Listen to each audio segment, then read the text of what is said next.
प्रशासनिक की। कहाँ से? मैं उत्तराखंड से। उत्तराखंड से। जी आप राजधानी में घूमने के लिए आए हुए जी थे? जी जी घूम कैसा लगा दिल्ली में घूम के आपको? ठीक ही लग रहा है, बढ़िया लग रहा है हमारा। जी यहाँ की सरकार के लिए कुछ कहना चाहेंगे? मैम, सरकार के लिए क्या कहना चाहें, हमें तो अपने भूतकाल से मतलब जो हम गुलाम हुए थे, गुलामी भी हम इतने करोड़ लोग इंडियन, चंद अंग्रेज आके हमें गुलाम बना गए, उससे हमने सीख लेनी चाहिए। आज भी हम फ्री के चक्कर में ना पड़े। हम तो सीधे कह रहे हैं, वो बीजेपी हो, कांग्रेस हो, आप हो, फ्री किसी का कुछ नहीं होना चाहिए। हम तो इसके पक्षधर है, जो फ्री करेगा हम उसके साथ ही नहीं, न उसकी हम वकालत करेंगे। लेकिन दिल्ली की जनता आज भी केजरीवाल का समर्थन करती है। कहते हैं कि अब जो विधानसभा चुनाव होने वाले हैं उसमें फिर से केजरीवाल ही जीतेंगे। इससे मैम साबित होता है कि हमारे वहाँ फ्री वाले ज़्यादा हैं इंडिया में। हाँ, इसी वजह से अंग्रेजों ने गुलाम करा। अंग्रेज कौन सा 2-4 करोड़ आए थे, 50,000 1 लाख आए होंगे, जो 1.5 अरब जनसंख्या को उन्होंने गुलाम बना दिया। तो ये फ्री के चक्कर में तो हुआ जी ना। यही मतलब लोगों को सोचना चाहिए, जो काम करे, जो हमारे भविष्य, हमारे बच्चों का भविष्य तय करे, उस वही सरकार आनी चाहिए जी। क्या कहना चाहेंगे, दिल्ली राजधानी होते हुए अब किसके हाथों में जानी चाहिए? मेरे हिसाब से तो मोदी जी के हाथों में जानी चाहिए दिल्ली। जो राष्ट्र की बात करेगा उसी के हाथ जानी चाहिए। बिल्कुल बिल्कुल। यमुना की अगर बात करी जाए तो यमुना को हिंदू धर्म में पूजनीय माना जाता है, यमुना माता कहा जाता है। लेकिन आज उसी यमुना को देखा जाए तो नाला बना रखा है, वो भी राजधानी। जी जी, ये तो हम देख रहे हैं। हमने बरसातों में भी देखा, बड़ी पीड़ा हुई दिल्ली की। यमुना पे आपसे पूछूं कुछ मैं, क्योंकि मेरा भी राइट है। जमुना बड़ी है, गंगा बड़ी है? धार सबसे बड़ी किस नदी की बेहतर है, बड़ी कितनी है? दोबारा बता दो। गंगा की है ना, पलटना मत बस। 10 साल से भारतीय जनता पार्टी की सरकार है। सबसे पहले जल संसाधन मंत्री उमा भारती जी होती थी। मेरा खुद का सर्वे करा हुआ है 2016 का। मैंने हरिद्वार से लेके ऋषिकेश से होते हुए, हरिद्वार से लेते हुए आपको, उसके बाद मुजफ्फरनगर होते हुए और आपका कानपुर होते हुए, इलाहाबाद, प्रयागराज, त्रिवेणी घाट से होते हुए, उसके बाद वाराणसी एंड खुद का सर्वे करा हुआ मिर्ज़ापुर होते हुए, खुद का, बिना किसी सरकार के पैसे से, अपने इंडिविजुअल पैसे से। और वो कैसे कैसे में गया, कैसे हालात थे गंगा? सुन लीजिए, मैं बता रहा हूँ। जैसे कुछ लोग होते हैं कि फर्जी बातें करते हैं। मैं कैसे गया, जैसे मैंने एक क्षेत्र पकड़ लिया, कभी हरिद्वार निकला मैं, तो हरिद्वार निकला तो मैंने देखा यार हरिद्वार इतना धार्मिक स्थल है बड़ा, पूरी दुनिया को पता है। हमने वहाँ नाले छोड़ रखे हैं, ठीक है। अब नाले का कन्वर्ट मतलब ये नहीं कि बड़े नाले छोड़ रखे हैं, यानी बहुत ऐसे छोटे से छोटे और थोड़े मिनी बड़े, तो वो नाले छोड़ रखे हैं, कन्वर्ट कर रखे हैं गंगा जी में। अच्छा, वो दिखते पता क्यों नहीं है? इसका कारण क्या है? क्योंकि गंगा की जो धार है बहुत बड़ी है। और वो जैसे कनखल जैसे क्षेत्र में चले जाइए, जो रिहायशी एरिया है, वहाँ पे फ्लैट बने हुए, वहाँ के जो जितने भी कनखल हो गया, एक जगह और है, मैं नाम बोल रहा हूँ, हरिद्वार से आ गई है, वहाँ मेन पॉइंट बना रखे हैं, नाले छोड़ के कन्वर्ट कर रखे हैं। क्योंकि मेन हर की बॉडी पे नहीं है, पीछे छोड़ रखे हैं। वो आते तो वहीं है ना, पानी तो वहीं आ रहा था। अब आ जाइए, अब कानपुर इंडस्ट्रीज कितनी बड़ी है फैक्ट्री, पूरा वहाँ पर चमड़े का व्यापार होता है, पता हो तो आपको, मानते हो नहीं बात? वो किन किन नेताओं की फैक्ट्री हैं? क्या उसमें पार्टी के भी नेता होंगे? मैं नाम नहीं लेना चाहता। क्या उनको नहीं दिखता गंगा माता को हम गंदा कर रहे हैं? गंगा माता ना किसी गंदा करने से गंदी कभी हुई है और ना कभी होगी। लेकिन मैं बोलना चाहता हूँ कि चैनल के माध्यम से कि आपको प्रकृति का भी ध्यान रखना पड़ेगा सबसे पहले। तो ये सवाल दोनों सरकारों से होना चाहिए, भाजपा हो, आम आदमी पार्टी हो, पार्टी का इसमें कोई रोल? हजारों करोड़ रुपया भारतीय जनता पार्टी ने खर्च करा, क्या गंगा माता को आज भी साफ कर पाए लोग? सवाल क्या, मैंने भी एक विषय रखा था मिर्ज़ापुर के डीएम से कि जितने भी नाले होते हैं, नालियाँ होती हैं, उनको कन्वर्ट आप नाले में कर दीजिए। उस पानी को जो भी तुम्हें यूटिलाइज करना है, कैसे भी करना है, उसके तरीके बहुत हैं। जैसे आज दिल्ली सरकार ने क्या कर रखा है, जो नालों का पानी है वहीं सिविसिस बना दिए, उन्हीं पानी, वो पानी नीचे बैठते हैं। आज देखोगे नालों में पानी होता कभी? पहले ओवरफ्लो मिलते थे नाले, आज मिलते हैं? नहीं मिलते ना। लेकिन उसका कारण मैं बता रहा हूँ, सवाल भी हो सकता है। सवाल ये है कि बीजेपी की अगर बात करी जाए तो गंगा के लिए उन्होंने काफी प्रोजेक्ट्स निकाले, नमामि गंगे वगैरह बहुत हैं। लेकिन मेरा सवाल ये है कि ऐसा कोई एक प्रोजेक्ट, नहीं, मेरा एक सवाल, ऐसा कोई एक प्रोजेक्ट यमुना के लिए क्यों नहीं निकाला? मैं बोल रहा हूँ यमुना जी के प्रोजेक्ट निकाल दो, सवाल वो नहीं है। सबसे पहले कंडीशन लगाइए किन किन की वहाँ फैक्ट्री चल रही हैं, राइट में, लेफ्ट में, चाहे वो किसी पार्टी का हो, उसके लिए कंडीशन तय करो पोल्यूशन की, एनजीटी के अंदर में उसको डालो, तब्दील करो कि ये पोल्यूशन करेगा तो भाई इसका ही चलान बनेगा, जो भी इंक्वायरी, जो भी कोर्ट कार्रवाई होनी चाहिए, उस पर कोई पक्षपात नहीं होना चाहिए, वो तेरी पार्टी का, इस पार्टी का है। तो सुनिए, पिछले 10 सालों में ये कार्य क्यों नहीं? मैं बोल तो रहा हूँ ना, ये होना चाहिए। पहले तो आदमी की जबान देखी जाती है। देखो हम आम आदमी, हमें मतलब कोई मतलब नहीं, किसी सरकार अपने मेहनत करते हैं, कमाते हैं, खाते हैं।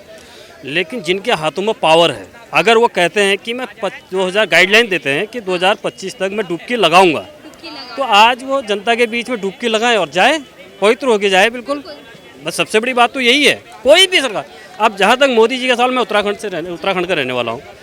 मेरे जीवन में मैं आज 47 साल मेरी उम्र हो गई, इतना परिवर्तन मैंने कभी नहीं देखा। साफ सफाई के लिए लोगों का जो वो है, यही दिल्ली है। मैं पहले भी आता था, आज भी आता था। मतलब लोगों में माइंड परिवर्तन जो करते वो नेता है हमारा। नहीं, आप कह रहे हैं आप उत्तराखंड से आते हैं, देवभूमि कहा जाता है, वहीं से यमुना गंगा वो आती हैं।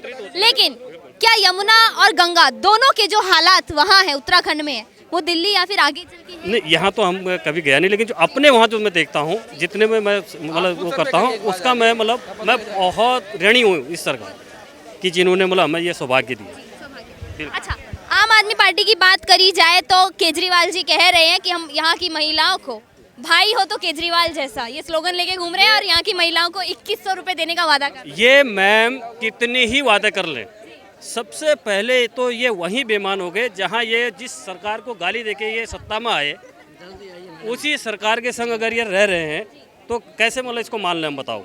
सबसे बड़ी बात तो ये है, कहाँ से देंगे 2100 रुपए केजरीवाल जी? देखिए 2100 रुपये की जो योजना है, उन्होंने ये बात क्लियर करी है, सरकार आएगी तब 2100 रुपये मिलेंगे। उससे सरकार आने के बाद भी कहाँ से देंगे 2100 रुपए? मैं बोल रहा हूँ, ऐसे दिल्ली की जनता बोलती थी और विपक्ष में लोग बोलते थे कि फ्री बत्ती कैसे मिल जाएगी, तो इतने टाइम से जो फ्री बत्ती का लाभ उठा रहे हैं कैसे दे दी, कोई जादू ही छड़ी है क्या? बत्ती है।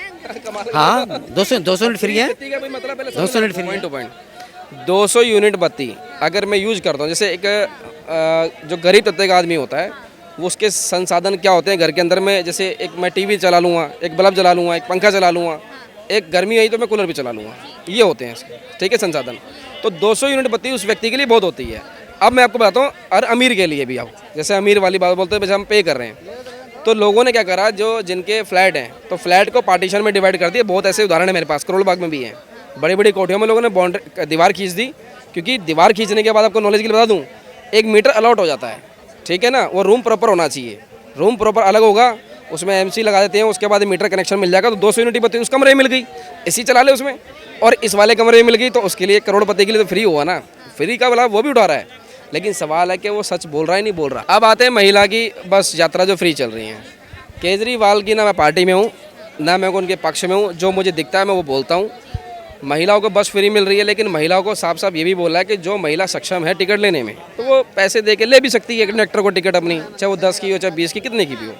अगर हम उत्तर प्रदेश से तुलना दिल्ली की करें, 80 किलोमीटर का ट्रैवल उत्तर प्रदेश में, मैं खुद गया हूँ उत्तर प्रदेश परिवहन निगम, जिसपे माननीय योगी जी की फ़ोटो लगी है और क्या नाम है मोदी जी की भी लगी है।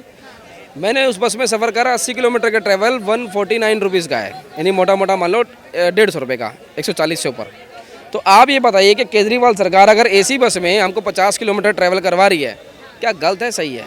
अगर सीधा मुझे लग रहा है यार ठीक है साहब। और दिल्ली की आपको गर्व होना चाहिए कि दिल्ली की देश की राजधानी दिल्ली में कर रहे हो, किस्मत वाले हो आप, बहुत बड़े।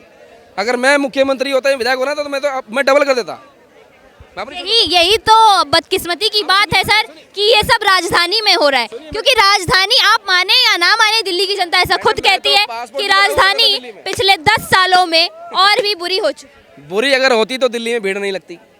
कहाँ भीड़? आप सुनिए, जितने भी अच्छे स्कूल हैं, अभी बीटेक का एडमिशन, लास्ट टाइम बीटेक का एडमिशन गया तो मैं शहीद भगत सिंह यूनिवर्सिटी में था, मैंने 30% वो पेरेंट्स देखे वहाँ पे जो बाहर से आए हुए लोग थे।